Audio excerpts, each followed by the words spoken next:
Vancouver Island's Mariners open March Madness Canadian style this week, and another league bans transgender women from playing, and this time, it's personal. Hello again, everybody. This is Transposition Sports. I'm Carly Chardonnay-Webb. And at the top of the sports, after the early season nonsense, a forfeit on principle, and a Pacific Western Conference championship, Vancouver Island women's basketball looked ahead to just getting on the court and playing the game and trying to win their second Canadian Collegiate Athletic Association title in 3 years. For Harriet McKenzie, an out trans woman who's lights out as a center forward, hitting the floor was her only objective, as the VIU Mariners took on a tough Mohawk College Mountaineers squad in their first round game, and early on it was rough and it got worse. Mohawk jumped out to a 6-0 lead on the way to leading by as much as 12 through the first and second quarters. They led 35-27 at halftime, and in the second half, VIU runs were stymied in part by a determined defensive effort to stop Harriet McKenzie. She was held to 20 points on 5 of 16 shooting. The Mariners' long-range game was the coldest it's been all season, 4 for 22 from the three-point line, shooting 22% from the field as a team for the game. And on the other side, Mohawk had Agon Jacob, who was hot. She's the team's leading scorer, and she put up 26 as the Ontario College champions advanced 62-57, ending the Mariners' national championship hopes, but not hopes of a finish in the money. VIU can still earn a bronze medal via the consolation bracket, and their first consolation bracket game was earlier today. We will have highlights of that first step later in Transposition Sports. Another league has decided to throw in and ban transgender women from their sport, at least partially. The Women's Football Alliance has stated that they are making bylaws changes that would ban trans women who have not transitioned prior to age 12 or have never experienced a male puberty from play in 2025. The hedge to that rule, however, is that the league rules can be superseded by any state law that protects transgender people, meaning that being able to compete would depend on where the game is played. This action is a stark reversal from the policies the 57-team league has held for the last 15 years and would affect an estimated 15 to 20 trans women who are active participants in the league across the WFA's 3 divisions. One of those players is Nevada Storm's two-way threat, Janissa Bingham, and she's here on Transposition Sports to talk about it. Janissa, first, welcome to Transposition Sports. Secondly, it's good to see another one like us out here who are doing this thing, getting ready for this new season. Knock on wood, we hope. We never know the way these rules are going. But first, gut reaction to what you're seeing right now in regards to this action that the league has taken or is looking to take. Well, first, thanks definitely for having me on. I do appreciate that.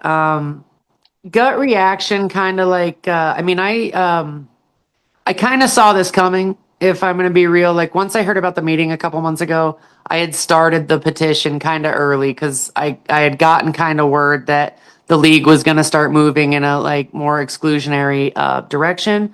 But that's kind of how they've been moving the last few years. I mean, they've been tightening testosterone level regulation and stuff like that consecutively for the last 3 years.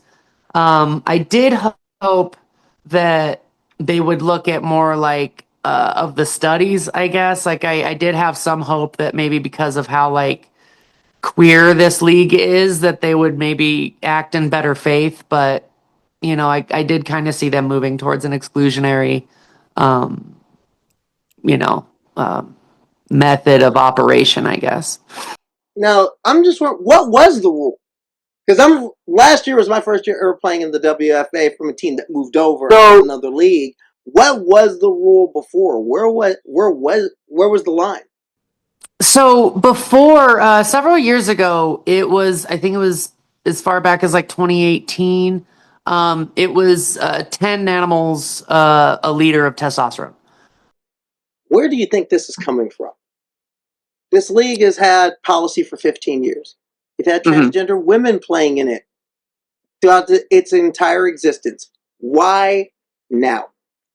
So I think that it's we had a couple years where it was culturally popular to support trans people. Not by much. Like, let's be honest, it's mostly corporate shilling crap, like put a trans flag up kind of thing. But because there was that like moment of like semi tolerance, now you're seeing like a cultural shift of like, oh, trans people are weird and gross and we don't understand them and maybe they should just go away. I mean, they're not just banning us from sports. And even the wording of the trans ban that the WFA instituted is diabolical because they say if you started transition pre-puberty, you can still play. But what did Trump do? He blocked puberty blockers and hormones for everyone below 19. So the league knows that that's not a possibility, but they want to play both sides of this like moral equation where they stand with trans people, but also it's unsafe to have us, go through androgenic puberty and then, like play. It's stupid. There's also no scientific basis for what they're saying. But because there was this executive order, and that's what worried me, it's given people who already held these like bigotries, these like, or not, maybe not even bigotries, but like, I guess just like, Oh, call it what it is. It's bigotry. That's yeah, what this is really coming. ignorances though. It's A all lot these of it nasty is, preconceptions. It's all of it. yeah. But I think, because here's my point, is that I think that a lot of people, the common sensing of like the bigotry part of it to a layman, like a normie, on face value, it makes like sense. I can see where that comes from. Again, like I've been in the military, so I've been around more conservative people most of my life. And, they think like, oh, fuck. When they think trans women, they think like big jack lifters. Like we joked about it, like the Ray Lewis types coming in there with beards and like, I'm gonna kill you, like they don't think, I'm not the biggest person on my team by any stretch of the imagination, nor am I the fastest, nor do I have like the best intangibles. I've played the game a long time. I played in high school. Most girls hadn't touched a football since like a couple years ago. I was a 3-year varsity player in high school. I started varsity since my sophomore year. I'm a good football player. My dad was a coach and played D1 football. I've been around this game a long time. And like people just assume that, we we transition to come and pay a lot of money, not make a lot of money, but pay a lot of money to play football. That is true. People really and believe that's like, yeah, I transitioned to pay all this money and buy all this equipment. Okay. Yeah, to play on the worst fields, to not like get any fans, like you know what I mean? Like just like why would we do that? Like all these transphobes don't watch women's sports anyways. The only time they do is when they're hating on a trans person. But now it's become, Trump gave a basically like a hall pass to everyone that's had these preconceived notions already to kind of just come out and say it. And then they thought that the Justice Department and all these other apparatuses of the government would be behind them so that they would not have to face the backlash of the wokes and all this stuff. And you see it in like, from what I've heard in the meetings too, like I have my sources within like, these ownership things because I've been around the league a while and because I've already stood up for other people's rights. People know me. And so I've gotten word on a lot of this stuff. And they were straight up asked because the big sticking point is like, it's a safety concern, right? Like us in the league is a safety concern. And it was asked, okay, how many trans women are in the league? The league doesn't know. They don't know. Also, how many injuries have been caused by trans people? They don't know. So there's no actual like basis for it. It's just a knee-jerk, and the whole time, by the way, and this is why I say like ignorance is because I'm trying to stay away from like libel and all that kind of crap.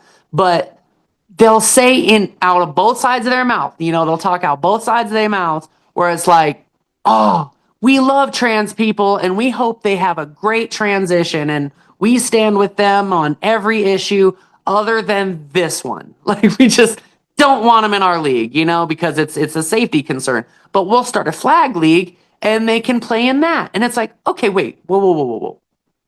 But if the thing is we're stronger and faster and jump higher and fucking, God sent athletes, then why would you have us compete in a different league? Because I'm sorry, I've hit girls on my team that I could not budge. And I do hit hard. I know I do. But there's a girl on our team that I hit her. She did not move. And I felt like I separated my shoulder. It's like this whole, like, every woman that plays football is this dainty ass, like, debutante. It's bullshit. It's just not true. Dainty ass. Don't lie to these people. I'm as dainty as you get. Yeah. I'm probably on the upper percentile of the dainty scale of this league. Yeah. Until you get me between those white lines. No one's dainty out there.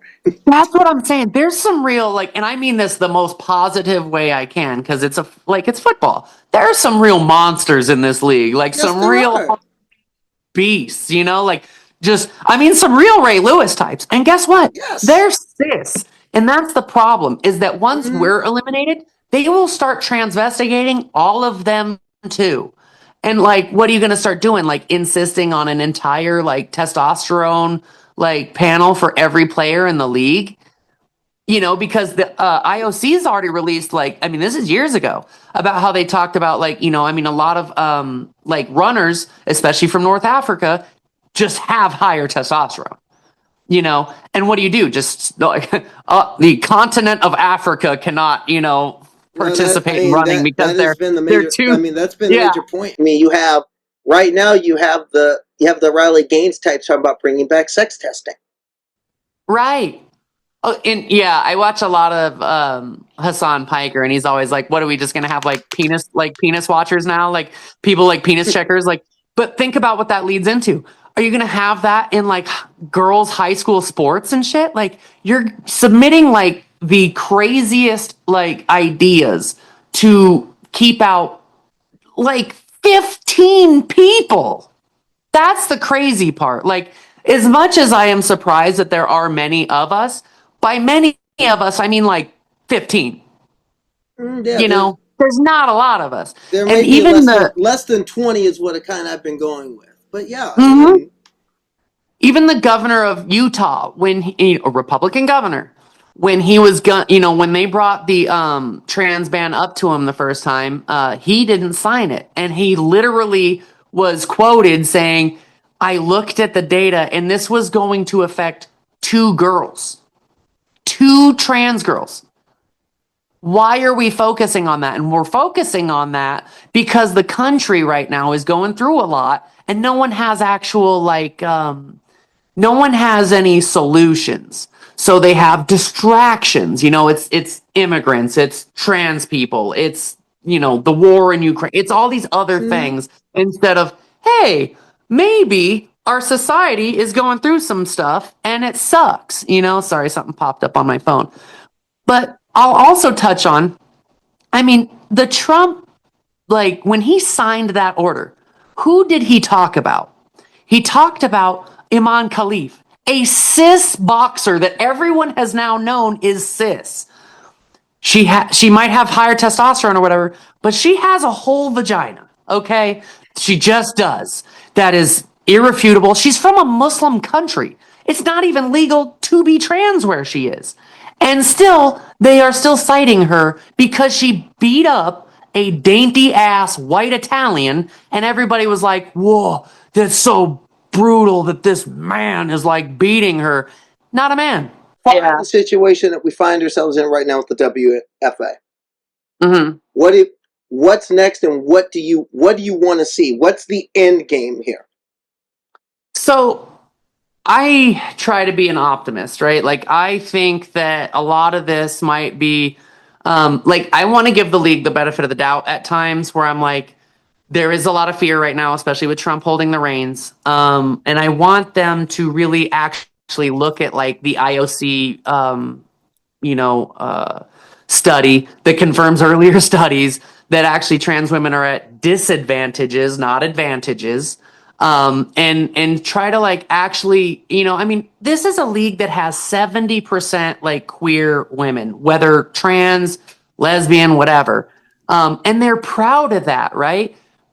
Like when they're doing their like advertising stuff, but we don't have any representation on the WFA board. Why not? Like we need that. We need a voice. We also need, if you're gonna like cite like what's dangerous and stuff and like safety concerns, I'd like to see this league actually put money into giving us some fields that aren't dirt, that aren't, gopher holes everywhere, or this league trying to get us equipment that isn't youth sports equipment.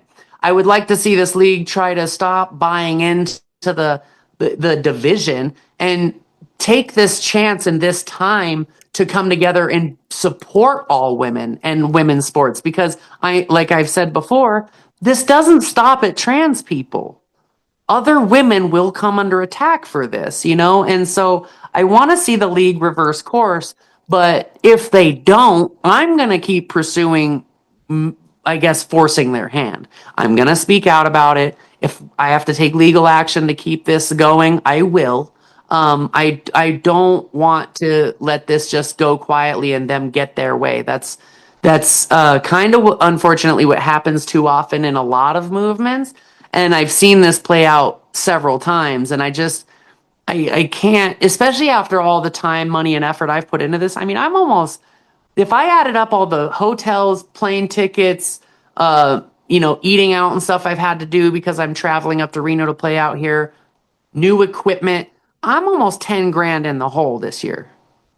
And luckily I have partners that are very supportive of me doing this, and I have a retirement from the VA, so that's great. I am very blessed to have my family as well. Like I have, a lot of blessings basically to be able to be out in front of this. And so I'm using that privilege to do that. I will not capitulate. I will not back down. I want to believe that the league has, best intention, but if they keep showing their ass and they keep just literally playing into the worst, most bad faith narratives, I'm going to keep bucking that. And I don't care if people don't like it, because I'm tired of this, like, we have to be beyond reproach, but people can talk about us and to us like we're subhuman. That's not fair. And it's regressive. And it affects all of us. When we come back to Transposition Sports, VIU was back in action on a quest for the bronze. We had a clapback in Washington heard around the world, and the personal side of an anti-trans ban. That and more to come. This is Transposition Sports. So maybe I'll start a little bit softer.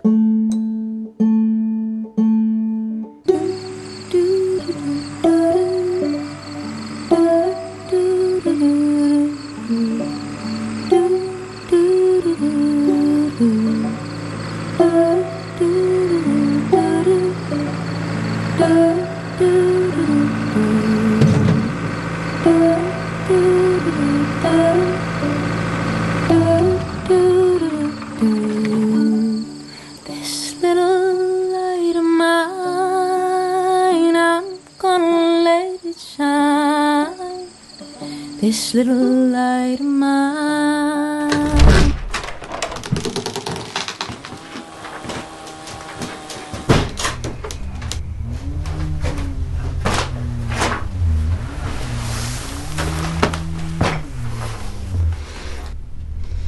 Dad? Before you say anything, I just want to apologize for what I said this morning. I've been doing a lot of thinking. If you want to change your name, if you want to wear a dress. It's a skirt, Dad. Skirt? I don't know the kind of support you need, but let's get you some for all this transgender stuff. Wait. Are you serious? Dad, what is this? Oh, this is me supporting you. This is me saying I love you. This is me not losing you.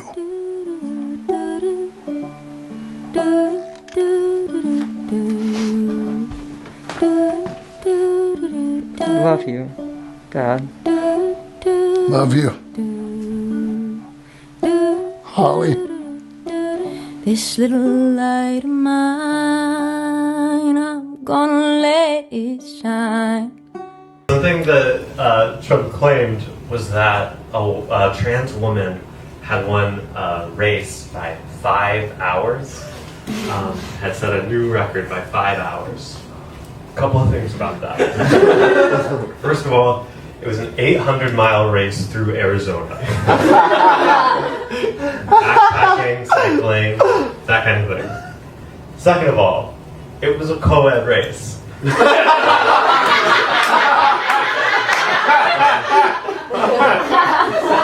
That's crazy. We're just throwing shit at the wall now. Also, that's not even a sport that cis people should be worried about. Like that's like our shit. That's like weirdo shit. You know? If there's a cis man like backpacking 800 miles through Arizona, we should shoot that guy. That guy's gonna kill somebody. A trans woman doing it is like, oh, like I love being in the woods. Like that's the only place I truly feel safe. You know? That's ours. Welcome back to Transposition Sports CCAA bronze medal bracket. Vancouver Island, Mount St. Vincent, and unlike their first game, the Mariners got their mojo back. Mackenzie Cox was leading it from the backcourt, had 15.7 rebounds, and set things up for a better day from their biggest threat. Harriet McKenzie, 23 points, 16 rebounds, getting that double-double as the Mariners move on in the bronze medal bracket. They beat Mount St. Vincent 67-52. If they win Friday, they will be in Saturday afternoon's bronze medal game. Yeah, it's not first, but third isn't bad. From plays on the court to plays in the halls of power, political play of the week. It was in D.C. on Tuesday. Delaware Representative Sarah McBride in a meeting of the House Foreign Affairs Subcommittee, the nation's first trans congressperson, and certain people have already gotten kind of transphobic with her. She's had to deal with a lot of nonsense brought to you by who else? The Republicans. Transphobia, Flores America. But on Tuesday, it hit different. Here's the scene. Texas Republican Congressman Keith Self, or as I'll call him, Keith Selfish. Check it out. I now recognize the representative from Delaware, Mr. McBride. Thank you, Madam Chair. Yes, Sarah with the clap back, but it wasn't over. Oh no.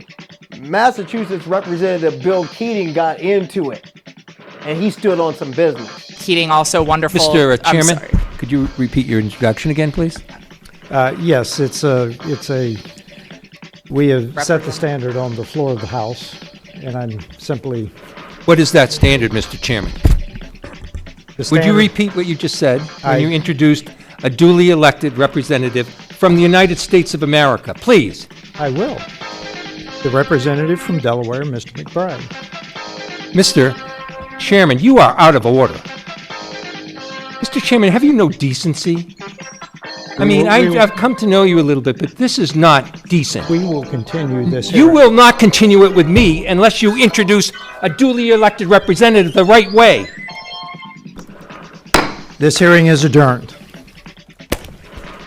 Representative McBride, good on you for standing up for yourself. Representative Keating, good looking out, having her back. Representative Self. That was some punk action right there. Hashtag just saying.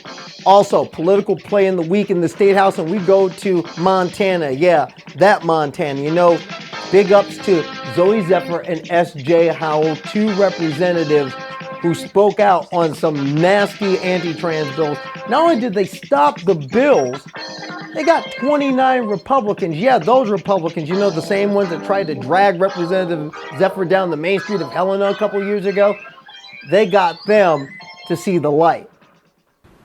In committee, when the sponsor closed on this bill, he said, "This bill is needed," he said, and I quote his words, "because transgenderism is a fetish. based on cross-dressing. Those were his words for why this bill is necessary. And I'm here to stand before the body and say that my life is not a fetish. My existence is not a fetish. I was proud less than a month ago to have my son up in the gallery here. Many of you on the other side met him. When I go to walk him to school, that is not a lascivious display. That is not a fetish. That is my family.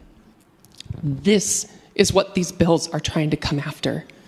Not obscene shows somehow getting in front of children. We have the Miller test for that. We have laws for that. This is a way to target the trans community, and that is my opinion and in the speaker's own words. And so finally, put yourself in the shoes of a CPS worker who's confronted with a young person, 15 years old maybe, who is happy, healthy, living in a stable home with loving parents, who is supported and has their needs met, and they are supposed to remove that child from that home and put them into the care of the state. We should absolutely not be doing this.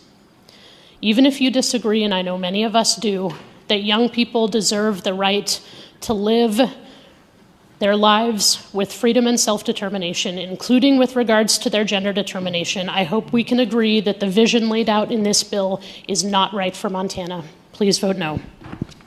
The best way to deal with bullies is you don't start none, but you finish everything, and we need more of that energy. Sarah McBride's learning it. Zoe Zephyr showed it again. Remember, she stood tall amid nonsense. But we could use more of the energy that Representative Keating was given. You see, at that moment, Representative Keating was a quarterback. And too many of our allies right now are being snap takers, like this guy. Would you say no men in female sports? Well, I think it's an issue of fairness. I completely agree with you on that. It is an issue of fairness. So it's deeply unfair. Would you speak out against this young man, A.B. Hernandez, who right now is going to win the state championship in the long jump? I can see you wrestling with it. No, I'm not wrestling. I'm not wrestling with the fairness issue. I totally agree with you. Finally tonight, it's been at the back of my mind since Donald Trump was flanked by the ringleaders of the Save Women sports crowd in a ceremony that looked more like a bill signing than an executive order on February 5th. I was a bit more worried when the NCAA folded like a bad poker hand the next day. And within 2 weeks, the anti-trans hysteria reached my sport and my league. The Women's Football Alliance changed their bylaws. The 20 or so transgender women among the league's 57 teams would not be allowed to play in 2025, except in areas that have anti-discrimination laws that protect transgender people. Getting a text message from the owner of my Connecticut Ambush team notifying me of the changes hit me hard. I excused myself from dinner with friends, went to the bathroom, and sobbed. The team that had become my chosen family, the women I'd fought with and for so very hard, were being taken away from me by the very WFA that brought us all together. I addressed my teammates on the changes and what they meant at our next practice and how I planned to respond to them. Their response was clear, resolute, and unanimous. You are our sister, and we will fight with you. Those were the first paragraphs of a story I did last week for Outsports on the WFA trans athlete policy changes, or the ban, if you will. Yes, it is personal. A chance meeting at a Pride event in 2022 led to a sisterhood I never thought I would be a part of, playing a game I didn't think I'd ever play again. I remember the words of the team administrator of Reapers Women's Football then, who I'm teammates with now in the Ambush, Sonia Flusky. She said, "We are a women's football team for all women." Now, as a member of the Reapers then and the Ambush now, I've made friends and memories on these fields of friendly strife, and those are priceless to me as a person and as an athlete. They're worth fighting for, and my teammates and fellow players around the league concur. Some of you are going to say, "Oh, there's Carly being political again." Let's get this clear.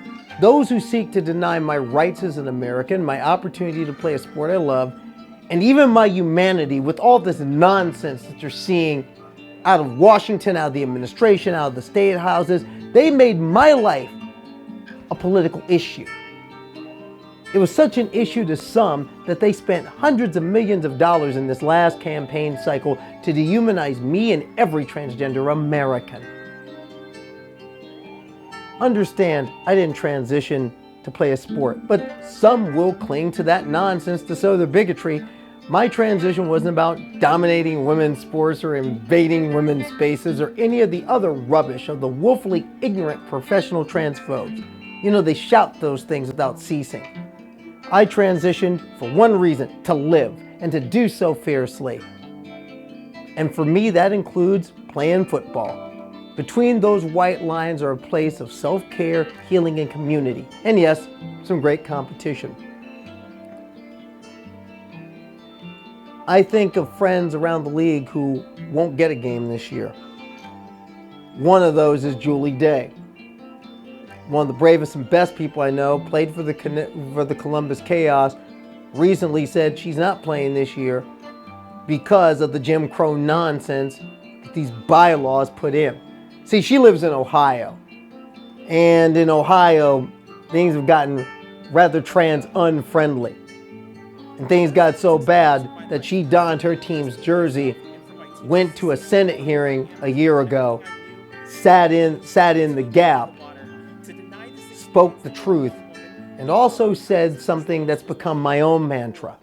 People love to tell athletes to shut up and play ball. Please, let me shut up and play ball.